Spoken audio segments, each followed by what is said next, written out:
জানো কাল রাতে না আমাদের বাড়িতে একটা চোর ঢুকে এসেছিল, আর চোরটা না আমার দাদুর ঘরে ঢুকেছিল, কিন্তু আমার দাদুর ঘরে দাদু ছিল না, আমার দিদা শুয়েছিল। তো জিনিসপত্র পড়াটার আওয়াজ শুনে না আর কি আমার দিদার ঘুমটা ভেঙে গিয়েছিল।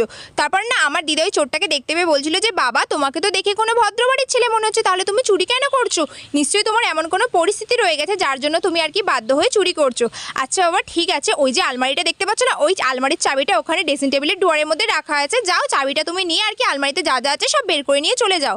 কিন্তু তার আগে তুমি আমার একটা প্রশ্নের উত্তর দাও।